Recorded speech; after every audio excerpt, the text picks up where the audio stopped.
Taste the Daily. Madurai Kallazhagar சித்திரை திருவிழாவையொட்டி தசாவதார அலங்கார நிகழ்ச்சி வெகு விமர்சையாக நடைபெற்றது. கள்ளழகர் கோயில் சித்திரை திருவிழா கடந்த 8ஆம் தேதி தொடங்கியது. திருவிழாவையொட்டி ராமராயர் மண்டபத்திற்கு எழுந்தருளிய கள்ளழகருக்கு திருமஞ்சன் ஆராதனையும் தொடர்ந்து தசாவதார அலங்காரமும் நடைபெற்றது. தசாவதார அலங்காரங்களில் எழுந்தருளிய கள்ளழகரை பக்தர்கள் ஏராளமானோர் தரிசனம் செய்து பரவசமடைந்தனர்.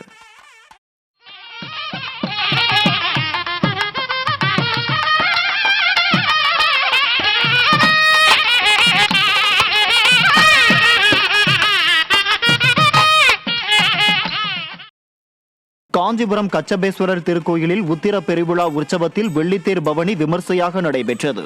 இதனையொட்டி சிறப்பு அபிஷேக ஆராதனைகள் நடத்தப்பட்டு சுவாமி மற்றும் அம்பாள் வெள்ளித்தேரில் எழுந்தருளினர். இதில் திரளான பக்தர்கள் கலந்து கொண்டு தேரை வடம் பிடித்து இழுத்து வழிபாடு நடத்தினர்.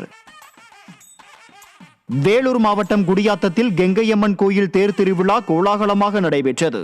இதனையொட்டி சிறப்பு அலங்காரம் செய்யப்பட்ட அம்மன் திருத்தேரில் தரணம்பேட்டை நடுப்பேட்டை வழியாக பவனி வந்தார். இந்த நிகழ்வில் வழிநெடுகிலும் பல்வேறு பகுதிகளைச் சேர்ந்த திரளான மக்கள் உப்பு மற்றும் மிளகு தூவி தங்களது நேர்த்தி கடன்களை நிறைவேற்றினர்.